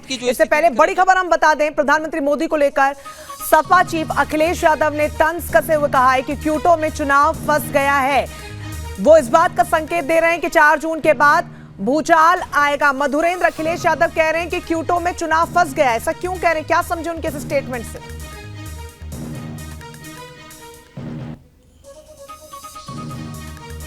देखिए अभी इस वक्त से जो स्थितियां दिखाई दे रही हैं वो दरअसल एक रिफ्लेक्शन ऑफ इलेक्शन के तौर पर देखा जा सकता है, जो कि हम देखेंगे कि एग्जिट पोल में तब्दील होता नजर आएगा। लोगों के बीच से जो प्रतिक्रियाएं हैं, लोगों का जो एक तरह से जनमत है, उसके आकलन के मुताबिक न्यूज़ नेशन पर भी लोग देख पाएंगे कि किस तरह से एग्जिट पोल जो है वो किस करवट बैठता है, किसकी आंधी, किसका लहर और किस तरह से वोटों का प्रतिशत जो है वो निकल कर सामने आता है। ऐसे में जाहिर है कि जिस तरह के दावे जो हैं वो बीजेपी कर रही है, अपने जीत के दावे बढ़ चढ़ कर रही है, तो अपने मनोबल मनोबल को भी गिरना नहीं देना चाहता है विपक्ष, और इसीलिए अखिलेश यादव के बयान को करीब करीब ऐसे ही देखा जाना चाहिए। आज वे इंडिया गठबंधन के बैठक के बाद जिस तरह से अपने फैसले को पलटते हुए कांग्रेस ने कहा कि उनके प्रवक्ता एग्जिट पोल के बहस में जाएंगे, तो उससे भी यही समझना चाहिए कि अभी चुनाव परिणाम आने के पहले अपने मनोबल को कोई पार्टी गिराना नहीं चाहता, विपक्ष भी गिराना नहीं चाहता। लोगों को अपने अपने भरोसे हैं, अपने अपने दावे हैं, और उस पर तब तक टिके रहेंगे जब तक आखिरी चुनाव परिणाम नहीं आ जाता।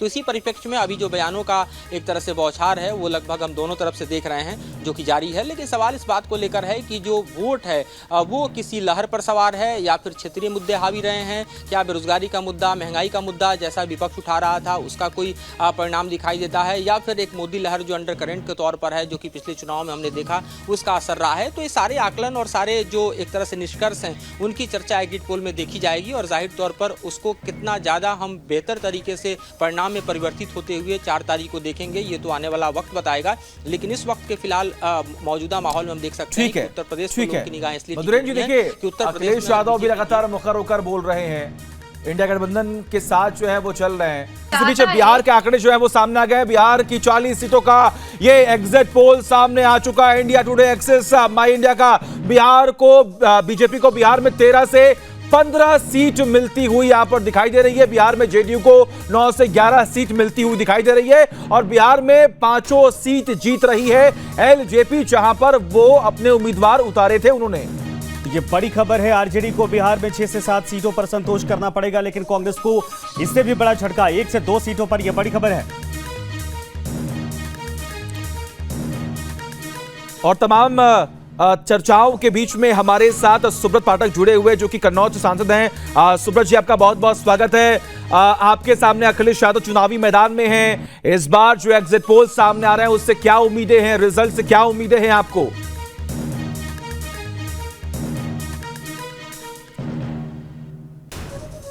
सुब्रत जी, आपको मेरी आवाज मिल रही है?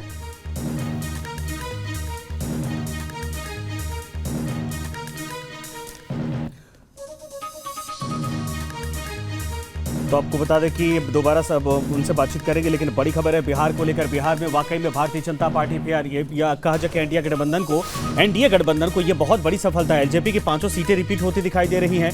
इसके अलावा बीजेपी की अगर बात करें, बीजेपी और नीतीश कुमार का साथ आना, ये एनडीए गठबंधन के लिए बिहार में एक बार फिर से वही स्थिति होती दिखाई दे रही है जो इसके पहले थी। हालांकि 5 या 7 सीटों का कहा जा रहा है कि आरजेडी को फायदा यहां पर हो सकता है, बिल्कुल पिछली बार सिमट गई थी।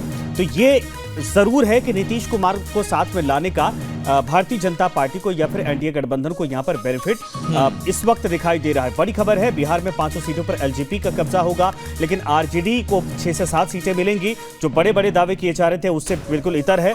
कांग्रेस को 1 से 2 सीटें मिल सकती है, लेकिन कुल मिलाकर अगर ये देखा जाए तो 7, 8, 9 सीटों का डेंट यहां पर जरूर है। लेकिन एक ओवरऑल जो दक्षिण भारत में कवरेज बेहतर दिखाई दे रही है, यहां से अगर कुछ कम होता दिखाई दे रहा तो वहां से कवर होता। और देखिए, मेरे ख्याल से अगर मैं गलत नहीं हूं संजय, तो शायद बिहार एक ऐसा राज्य जहां पर अब तक बीजेपी का कोई मुख्यमंत्री जो है वो नहीं बना। नहीं, ये बिल्कुल सही है कि वहां मुख्यमंत्री कोई नहीं था, लेकिन नीतीश कुमार और भारतीय जनता पार्टी साथ में तो लंबे समय तक रहे। लेकिन देखिए, ये जो बीच में बिहार की सियासत भी आपने समझी होगी, जो वहां पर टूट फूट की राजनीति आप कह लीजिए, तोड़ जोड़ की राजनीति जो है वो कह लीजिए, इन सब के बाद बीजेपी बहुत कॉन्फिडेंट थी कि देखिए इस बार नंबर जो है वो उनके खेमे में आएंगे, उनके साथ आएंगे। और शायद वही इस बार भी हुआ, क्योंकि बीजेपी ने पूरा फोकस बिहार पर भी कर रखा था। साउथ के पर तो हमने बात की, लेकिन बिहार की अगर हम बात करें विशेष तौर पर, तो वहां पर भी बिहार को समझते हुए और एक बहुत ही अच्छा मौका मिला जब नीतीश कुमार ने जो आरजेडी है उनका साथ छोड़ा, तो ये बताया गया, ये नैरेटिव सेट किया गया कि आरजेडी जो है वो बिहार की जनता के लिए नहीं, वो सिर्फ सत्ता के लिए, अपना लाभ उठाने के लिए, लाभ पाने के लिए। बताता हूं इसमें एक चीज और इसमें बताता हूं, इस सवाल का जवाब दूंगा सचिन की वहां पर किस तरीके से भारतीय जनता पार्टी समझ रही थी कि असल में आरजेडी मुकाबले को कितनी टफ बना सकती है, उसके बाद क्या रणनीति अपनाएगी और उसका परिणाम इस नंबर में साफ तौर पर दिखाई दे रहा है।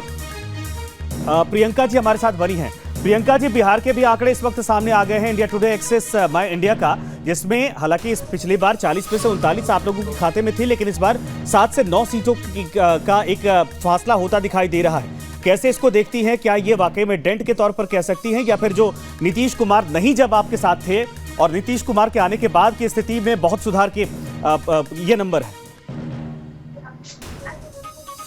देखिए, निरंतर जिस तरीके से राजनीति में उतार चढ़ाव चल रहा है और भारतीय जनता पार्टी का जो एक बहुत बड़ा चेहरा है इस देश के प्रधानमंत्री का, उसकी जो लोग कह रहे थे इस बार कि अब मोदी की आंधी नहीं है, लहर नहीं है, मुझे लगता है कि इस बार तूफान आने वाला है। और मोदी जी जिस तरीके से उनके चेहरे को लोग इतना प्यार देते हैं, उनके काम को और उनका जो मॉडल है कार्य करने का, उसको लोग इतना पसंद कर रहे हैं कि जहां जिन जिन राज्यों में भारतीय जनता पार्टी की सरकार नहीं है, वहां पे भी लोग चाहते हैं कि हमें मोदी जी का संरक्षण मिले ताकि हमारा भी विकास हो। तो विकास, डेवलपमेंट एक बहुत बड़ा मुद्दा है जिसपे चुनाव सिर्फ भारतीय जनता पार्टी ही नहीं लड़ रही है, जनता भी लड़ रही है, क्योंकि जनता हर तरीके से चाहती है कि उनका विकास हो। प्रियंका जी, लगभग 1 घंटे पहले तेजस्वी यादव ने एक ट्वीट भी किया है। उन्होंने लिखा कि जीत रहा है इंडिया, जीत रही है जनता, जनता का एग्जिट पोल 295 प्लस। जब ये मीटिंग हुई थी, जब इंडिया गठबंधन की, उसके बाद चर्चा हुआ, उसके बाद एक स्टेटमेंट जो है वो पास किया गया। वहां कहा गया कि 295 सीटें जो है इस बार इंडिया गठबंधन जो है वो जीत रही है। लेकिन इन सब से इतर हम देखें तो बढ़त तो एनडीए को मिलती हुई दिखाई दे रही है। तो क्या आप ये मान रही हैं कि जो कुछ भी मेहनत पीएम नरेंद्र मोदी ने की और तमाम बड़े चेहरों ने की, उसका ही इम्पैक्ट है, या फिर जो लहर लगातार देखने को मिल रही थी, जिस लहर को नकार रहा था विपक्ष, उसका असर है? देखिए, भारतीय जनता पार्टी को सबसे पहले अपने काम, योजनाओं का लाभ मिल रहा है। दूसरी बात ये कि जी जान से पूरे भारतीय जनता पार्टी के बूथ लेवल का कार्यकर्ता से लेकर के प्रधानमंत्री तक क्षेत्र में लगातार जो लगे रहते हैं, वो सिर्फ चुनावी दाव पेच नहीं होती है भारतीय जनता पार्टी की। अच्छा प्रियंका जी, एक सेकंड आपको रोकना चाहेंगे, एक और सर्वे इसी बीच में है सचिन। जी न्यूज का सर्वे है बिहार को लेकर, जी न्यूज एग्जिट पोल का। इसमें वाकई में एक बहुत अच्छा नंबर भारतीय जनता पार्टी या एनडीए के खाते में 40 में से 36 सीटें, 30 से 36 सीटें इस वक्त एनडीए के खाते में जाती दिखाई दे रही। यानी पिछली बार 39 था और इस बार हो सकता है कि 2-3 सीटों का फासला, हालांकि ये नंबर है, लेकिन उस पूरे एक तरह से कहा जाए कि परफॉर्मेंस को दोहराती दिखाई दे रही है एनडीए इस वक्त। प्रियंका जी, इस पर टिप्पणी आपकी। देखिए, मैं वही तो कह रही हूँ कि विपक्ष तो लगातार कुछ न कुछ बयानबाजी कर ही रहा है और अपनी लहर बता रहा था, और विपक्ष बार बार ये कह रहा था कि मोदी जी की लहर नहीं है, अब पहले की तरह लहर नहीं है। तो मैं आपको बता दूं कि जब शुरुआत में इस देश के यशस्वी प्रधानमंत्री ने जब बागडोर संभाली भारत की, तो उस समय जनता ने ये समझा कि डेवलपमेंट होता क्या है और डेवलपमेंट की रफ्तार क्या होती है। ऐसा है कि जिस तरीके से 60 सालों में कार्य हुआ और 10 सालों में जिस तरीके से कार्य हुआ, वो रफ्तार को अब लोग समझ पा रहे हैं, पकड़ पा रहे हैं। और मैंने कहा तो कि वो जो लहर शुरू हुई थी, अब वो तूफान में परिवर्तित हो चुकी है और लोग लालायित है कि जब वापस से प्रधानमंत्री शपथ ले तो अब नए तरीके से और भी तेज गति से। ठीक है कीर्ति जी, हमने तो इस चुनावी समर में देखा किस तरीके से अखिलेश यादव, तेजस्वी यादव, राहुल गांधी एक साथ मंच पर हाथ पकड़े हुए दिखाई दिए कि हम एक साथ हैं। और पीएम नरेंद्र मोदी ने कहा भी था कि उत्तर प्रदेश के 2 शहजादे, तमाम जो बिहार के 2 लड़के हैं, वो इस वक्त निकल चुके हैं चुनावी समर में सीट हासिल करने के लिए। लेकिन एग्जिट पोल जो आंकड़े अब तक सामने आए, जो सर्वे सामने आ रहे हैं, उसके हिसाब से तो हमने देख लिया बिहार में 30 से 36 सीटें एनडीए के पास जा रही है। देखिए, बिहार के जो अलग अलग सर्वे आप दिखा रहे हैं, अभी एक सर्वे में आप बिहार में 13 से 15 सीट दिखा रहे थे, 9 से 11 जेडीयू दिखा रहे थे, 5 एलजेपी दिखा रहे थे, 7 सीट लगभग आरजेडी को, 1 से 2 सीट कांग्रेस को दिखा रहे जी। एक तो बात तो तय है कि बिहार में जो आरजेडी शून्य पे थी, उसका ग्राफ बिहार में बना। और फिर मैं एक बात कहूंगा, जो सबसे महत्वपूर्ण बात है कि दोनों के वोट ऑफ परसेंटेज कहां है, दोनों पार्टी वोट ऑफ परसेंटेज। मैं फिर कह रहा हूं कि बिहार में कम से कम 50-50 का आंकड़ा रहेगा। आप देखिएगा एग्जिट पोल आने दीजिए 4 जून को। आपको बता दें कि मध्य प्रदेश सीटों पे, छत्तीसगढ़, ये 2 राज्य जहां पर बीजेपी पिछली बार भी बहुत बेहतर थी, लेकिन इस बार का नंबर जो है वो जरा हम आपको बताते हैं कि छत्तीसगढ़ में स्थिति क्या है। छत्तीसगढ़ की 11 सीटों का एग्जिट पोल इंडिया टुडे एक्सिस माई इंडिया की तरफ से बीजेपी को छत्तीसगढ़ में 10 से 11 सीटें इस वक्त आती दिखाई दे रही हैं। छत्तीसगढ़ में कांग्रेस, सचिन, 0 से 1, अगर खाता खुला तो 1 वरना 0 पर भी देखिए सिमटती दिख रही। बिल्कुल, मैं इसमें एक बात जोड़ना चाहूंगा कि जब मैं विधानसभा चुनाव कवर करने के लिए गया था तो मैं मध्य प्रदेश और छत्तीसगढ़ में भी था, लेकिन सबसे बड़ी बात यहाँ पर यह है कि देखिए किस तरीके से यहाँ पर समीकरण जो है वो बदलते हैं और जो तमाम चर्चाएं होती हैं कि आखिर उस वक्त ये हुआ था कि भूपेश बघेल जो है वो रिपीट करेंगे, ऐसा क्या हो सकता है क्या, लेकिन जो रिजल्ट सामने आए वो भी चौंकाने वाले थे, बिल्कुल चौंकाने वाले थे। लेकिन अब देखिए इस बार जो ये एग्जिट पोल सामने आ रहा है ये भी चौंकाने वाले हैं बिल्कुल, क्योंकि 11 सीटें हैं और 11 में से 10 में से 11 बीजेपी को और 1 कांग्रेस को।